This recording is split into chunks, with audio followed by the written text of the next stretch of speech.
नमस्कार, मैं हूँ राहुल और आप देख रहे हैं भारत समय नेटवर्क और इस वक्त भारत समय नेटवर्क की टीम आ चुकी है जनता स्टोर बापू नगर के अंदर, जहाँ पर आप देख रहे हो बाजार बिल्कुल अभी खाली नजर आ रहा है। ये जो बापू नगर का जो मार्केट है बिल्कुल अभी सूना पड़ा हुआ है, लेकिन यहाँ पर भीड़ होती है शाम के वक्त और शाम में यहाँ पर जो भीड़ होती है वो नज़ारा कुछ और होता है। लेकिन यहाँ पर सबसे ज़्यादा युवा मौजूद रहते हैं। युवा यहाँ पर क्या करते रहते हैं और युवा यहाँ पर सबसे ज़्यादा बैठते हैं क्योंकि पास में है यूनिवर्सिटी राजस्थान विश्वविद्यालय और यहाँ पर जितने भी छात्रगण नेता है वो सभी यहाँ पर मौजूद रहते हैं। आप देख सकते हैं कि बाजारों में अभी तक जितनी भी ये बापू नगर की दुकानें हैं वो सारी खाली पड़ी है। और अभी हम चलते हैं युवाओं के साथ में, हमारे साथ में कुछ युवा हैं जिनसे जानते हैं कि इस वक्त उस गवर्नमेंट में, इस भाजपा की गवर्नमेंट में क्या काम हुए हैं। नमस्कार, क्या नाम है आपका? रामस्वरूप ओला। तो मैं आपसे जानना चाहता हूं कि बीजेपी गवर्नमेंट को 1 साल हो चुका है। 1 साल के अंदर बीजेपी गवर्नमेंट, भजनलाल की सरकार ने राजस्थान में क्या काम किए, जो उन्होंने वादे किए थे वो उन अपेक्षाओं पे खरे उतरे हैं? पर्ची सरकार जो आप भजनलाल सरकार बोल रहे हो, हम तो उसको पर्ची सरकार बोलते हैं। दिल्ली का फरमान आता है, पर्ची पे सूट बूट पहनते हैं, विदेश की यात्रा में चले जाते हैं। आज राजस्थान के युवाओं की स्थिति क्या है, रोजगार में क्या है? अभी तक आने के बाद में कोई बड़ी वैकेंसी की घोषणा नहीं की। और जो पिछली सरकार की जो योजनाएं थी उनको बंद करने के अलावा उनके पास कोई काम नहीं है। पर्ची आती है, इस योजना का नाम चेंज कर दो, इसका बजट बंद कर दो, इसका क्या हो। जैसे वन टाइम रजिस्ट्रेशन था युवाओं के लिए, जिन्हें एक बार फीस सबमिट करने के बाद में 1 साल तक फॉर्म भर सकते हैं। 1 बरो 2 बरो वन टाइम OTR था, उसको बंद करने की कगार पे है कि हर टाइम फीस दो।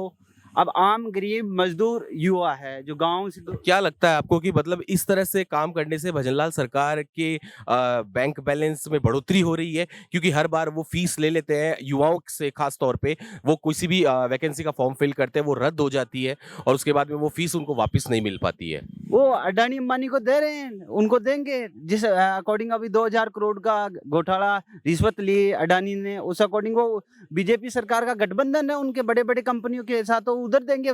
जनता को थोड़ी देंगे, आम गरीब मजदूर को थोड़ी देंगे, वो तो कुछ नहीं देंगे। इनको तो लॉलीपॉप दे दिए।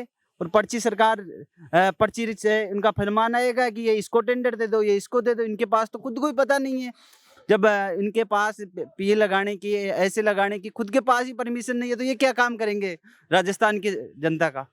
तो मैं ये जानना चाहता हूँ कि जब गवर्नमेंट ये काम नहीं कर रही है तो 1 साल पूरा होने को आ गया है और अब उनका कयास ये लगाए जा रहे हैं कि भजनलाल सरकार कुर्सी पे नहीं रहेंगे, भजनलाल जी। तो नया सीएम के लिए चेहरा आपकी नजर में कौन है फिर?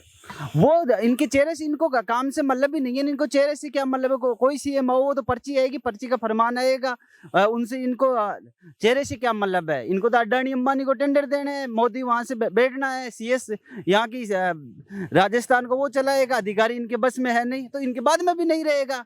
इनका कमान तो है ही नहीं ना किसी के पास में, तो मतलब तो है ही नहीं ना। गवर्नमेंट, मतलब कांग्रेस की गवर्नमेंट में बहुत अच्छे काम हुए थे। कांग्रेस की गवर्नमेंट में अच्छे नहीं, बहुत अच्छे, बढ़िया बढ़िया योजनाएं थी, सारी स्कीमें थी, उनको बंद कर रही हैं। जैसे आपका क्या विचार है?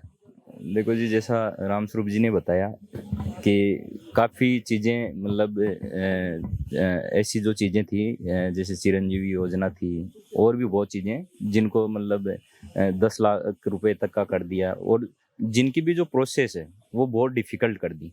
जबकि पहले की गवर्नमेंट में जो स्कीम्स थी वो इतनी इजी वे में थी कि लोग बहुत इजीली एक्सेस कर सकते थे उस चीज़ को।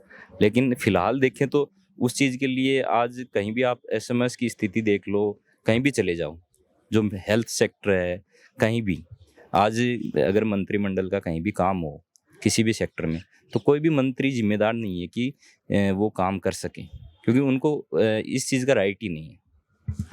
मैं आपसे जानना चाहता हूँ कि आप भी एक युवा हैं, तो युवाओं के लिए क्या कदम उठाने चाहिए गवर्नमेंट को? देखो, युवाओं के लिए बहुत से कदम उठाने चाहिए। अब जैसे इन्होंने अभी रिसेंटली एक ट्वीट किया था, जो अधीनस्थ के सेक्रेटरी साहब हैं, उन्होंने कि युवाओं को जो फिजूल में पैसा लगता है, तो वो पैसा किसान मजदूर जो इन्हीं के बच्चे आते हैं वही तो पैसा देते हैं, और कौन देता है? अब वन टाइम किसी की मजबूरी में वो एग्ज़ाम देने जाए नहीं जाए, वो तो उन पे कि आज उनकी स्थिति ठीक है, उन्होंने फॉर्म फिल कर दिया, लेकिन आगामी टाइम का कोई पता थोड़ी है कि वो नहीं जाएगा तो भी उसके फीस लगेगी। ये चीज़ें, बहुत सी चीज़ें, मतलब ये जो आम स्टूडेंट्स और गरीब जो मजदूर मतलब वर्ग से आते हैं उनके साथ करना गलत है। कहने का मतलब ये है कि किसी की ज़िंदगी खराब नहीं हो रही है, किसी पे ज़ोर नहीं पड़ रहा है, सिर्फ़ एक मिडल क्लास को सफ़र बहुत ज़्यादा तय करना पड़ता है। बिल्कुल जी, सही बात है। तो क्या मतलब आपको लगता है कि कुछ प्रायोरिटीज़ होनी चाहिए कि इनके लिए ये कोटा निर्धारित करना चाहिए या यहाँ पर ये कंसेशन होना चाहिए या ये वैकेंसियाँ या ये काम बहुत जल्दी आना चाहिए? देखो कोटे की बात अभी आपने कहा है कि कहाँ क्या कोटा होना चाहिए। कोटे की बात तो ये है कि आज आप किसी भी सेक्टर में, चाहे वो छात्रावास अधीक्षक की भर्ती हो, किसी भी सेक्टर में पर्टिकुलर नहीं कह रहा, आप कहीं भी उठा के देख लो, जो पर्टिकुलर रिजर्वेशन हर कास्ट को होता, चाहे एससी हो, एसटी हो, ओबीसी हो, बैकलॉग की सीटें हो, कुछ भी हो। लेकिन आज प्रॉपर वो धीरे-धीरे गायब होता दिख रहा है। आज आप किसी भर्ती में देख लो, भाई जो जितना रिजर्वेशन गवर्नमेंट का है उसके साथ छेड़खानियां हो रही है। ये कब से होने लगी? ये चीजें आप फैक्ट्स पे जाओ ना, तो उनको विज्ञप्तियों को खंगाल के देखो, उसमें सब लिखा है कि किस वर्ग को कितना रिजर्वेशन मिलना चाहिए। अगर बात कोटे की हो तो उसके अकॉर्डिंग चलना चाहिए। तो और महँगाई को लेकर आपका क्या कहना है? महंगाई तो वो तो कहने की क्या बात है। आप जनता सब जानती है कि कितना महंगाई मतलब इस दौरान बढ़ा है आज 10 साल में। तो मतलब मैं आपसे जानना चाहता हूँ कि महँगाई को लेकर मतलब पिछली गवर्नमेंट जो कांग्रेस की गवर्नमेंट थी, उसमें महँगाई ज़्यादा थी या इस बीजेपी गवर्नमेंट में जो भजनलाल जी की सरकार है, इसमें महँगाई ज़्यादा है? उसमें तो ज़्यादा थी। अगर इस सरकार ने भी आके कुछ ऐसी स्कीमें ऐसे कुछ अब तक नहीं आई कि महंगाई को कंट्रोल किया जाए, तो महंगाई पहले भी ज़्यादा थी। अब ना कोई जॉब आई गई, ना ऐसी कुछ स्कीम आई कि जो यूथ है जो बेरोजगार घूम रहा है, तो यहाँ से वहाँ किसी जॉब की तलाश में गाँव से शहर में पढ़ने आ रहा है कि उसको कुछ एक उम्मीद दिखे। वो एग्ज़ामों के फॉर्म भरे जा रहे हैं, फिर एग्ज़ामों के पेपर लीक हो जाते हैं, तो वो निराशाजनक है और इससे क्राइम रेट बढ़ती है। अगर एक यूथ जो पेपर दे रहा है और उसके पेपर लीक हो रहे हैं, उसकी मेहनत पूरी वहाँ जारी है, तो वो कहाँ जाएगा? वो दूसरा फिर क्राइम के उसमें जाएगा। तो इससे क्राइम बहुत बढ़ रहा है, देश की स्थिति और एक अपनी स्टेट की स्थिति बहुत ख़राब हो रही है। आज एक पब्लिक जो पूरा परिवार वाला है वो घूम नहीं सकता कहीं खुलेआम से अपने बच्चों के साथ, क्योंकि यूथ इतना हो गया और यूथ इसलिए फ्रस्ट्रेटेड है कि उसको जॉब नहीं लग पा रही। तो ये पूरा ओवरऑल जो साइकिल है वो पूरा ही ख़राब है। तो कहने का मतलब ये है कि अगर युवा जब किसी चीज़ के लिए सालों से तैयारी करता है और उसके बाद में अगर वो चीज़ ही रद्द हो जाती है, तो वो हताश हो जाता है, तो फिर वो क्राइम की ओर बढ़ता है। इसी वजह से क्राइम रेट ज़्यादा बढ़ रही है? यही है, यही वजह है। आज एक क्राइम करने की क्या वजह होती है? आज अपने रोटी कपड़ा मकान की तो लड़ाई है। अगर एक यूथ एक आदमी वही नहीं ले पा रहा, तो उसके पास दूसरा ऑप्शन बचता ही नहीं है। अब एक तरीके से नहीं तो दूसरा ऑप्शन तो वही है कि क्राइम की दुनिया में जाए। भाई अपनी चीज़ तो उसको हासिल करनी पड़ेगी, तो फिर वो दूसरे उसमें रास्ते जाता है, फिर क्राइम को अपनाता है। तो आजकल वैसे भी रीलों में बहुत चल रहा है, कोई उस गैंग का आदमी, कोई इस गैंग का आदमी है। तो जिस चीज़ को पहले बुरा समझा जाता था कि भाई आप ये चीज़ क्या कर रहे हो, अब इसको शो ऑफ क्यों उसमें लिया कि वाह, ऐसे प्राइड आप इसको ले रहे हो कि वाह हम उस गुट से उससे कर रहे हैं। तो बहुत गलत स्थिति में है कि जो मानसिकता है वो बहुत ख़राब हो जा रही है। कि अच्छी उसमें नहीं कि हम जो अपने मेंटोर्स थे, जो हम अपने लीडर थे, हम एक सुभाष चंद्र बोस, भगत सिंह, आज हम गाड़ी में लगा तो लेते हैं, पर उनकी विचारधारा हम उनको नहीं मानते। बहुत बड़ी बात कही आपने। मैं वापस से आपकी तरफ रुख करूँगा और मैं आपसे जानना चाहूँगा कि आपने एक बात बोली कि मतलब पिछली गवर्नमेंट में तो बहुत ज़्यादा नहीं, बहुत अच्छे काम हुए।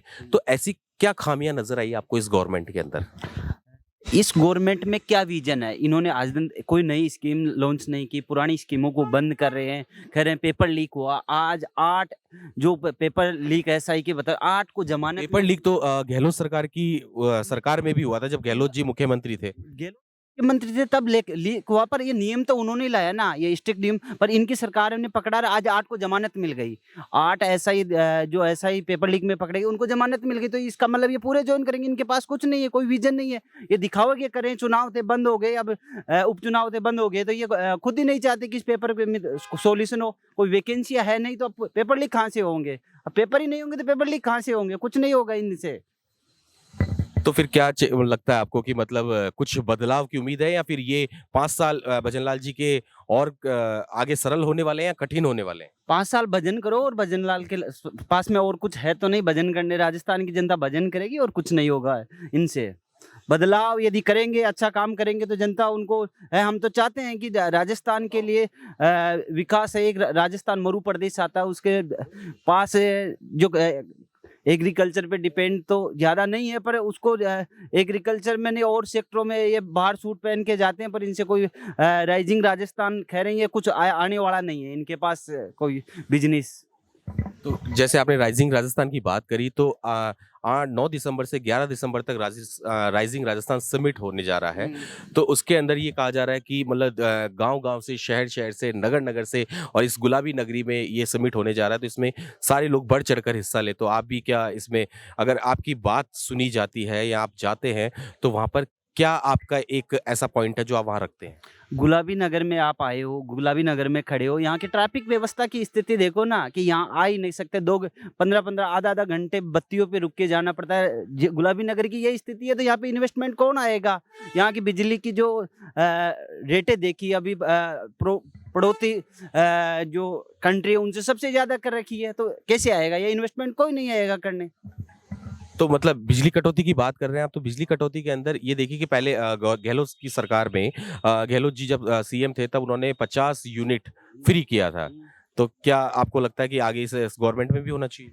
गवर्नमेंट में होना चाहिए। आम गरीब मजदूर को तो फायदा तभी मिलेगा। आज बड़े बिजनेसमैन है उनको क्या इफेक्ट पड़ेगा? 100 यूनिट 50 यूनिट ये फायदा मिलेगा। जो महंगाई में राहत मिलेगी तो आम गरीब मजदूर को मिलेगी ना वो राहत। तो उस पे बिजली 50 यूनिट फ्री करें, 200 यूनिट फ्री करें, किसानों के लिए 1000 यूनिट फ्री करें, तो वो आम गरीब मजदूर किसान वर्ग के लिए है ना, जो मध्यम वर्ग के लिए है। ये तो जो स्कीमें ला रहे हैं तो वो तो बिजनेसमैनों के लिए ला रहे हैं। राइजिंग राजस्थान से कौन सा किसान आम गरीब मजदूर वहाँ पे बिजनेस कर लेगा? कोई नहीं करेगा। और यहाँ पे इन्वेस्टमेंट के क्या पैमाने हैं? क्या आधार लिया है इन्होंने? कुछ नहीं है। एक पोस्टर लगाते हैं सूट बूट पहन के और वो दिखा देते हैं कि जी राइजिंग राजस्थान। इसमें क्या है? क्या आधार है? क्या है? कौन कौन से अपने प्रोडक्ट है जो वहाँ देखते हैं महंगा उनको क्या छूट मिलेगी? उनमें बिजली में क्या छूट मिलेगी? उनपे जो इन्वेस्टमेंट करेंगे यहाँ के इनका कितना परसेंटेज रहेगा राजस्थान की जनता का? उसमें युवाओं का क्या भागीदारी हो सकता है? युवाओं को कैसे रोजगार मिल सकता? इनका तो कोई आधार ही नहीं लिया उन्होंने। तो बस एक प्रोग्राम करवाना है, करवा के दिल्ली भेजनी है न्यूज। हमने ये राइजिंग राजस्थान करवा दिया, अडानी अंबानी को सारे देने सोलर वगैरह, और कुछ नहीं है इनके पास। बहुत बहुत शुक्रिया। तो सुना आपने दोस्तों की जहां पर भजनलाल जी की गवर्नमेंट को 1 साल होने को आया है, लेकिन 1 साल के अंदर उनके कोई काम नहीं दिख रहे हैं। वो अभी भी चिट वाले ही सीएम बने हुए हैं और वहां पर जहां पर एमएलए, अधिकारी, प्रशासन उनसे नाराज है, उनसे खुश नहीं है, वहीं देश का युवा, राज्य का युवा भी उनसे बहुत ज्यादा खफा है क्योंकि उन्होंने उनके लिए अभी तक कुछ नहीं किया है।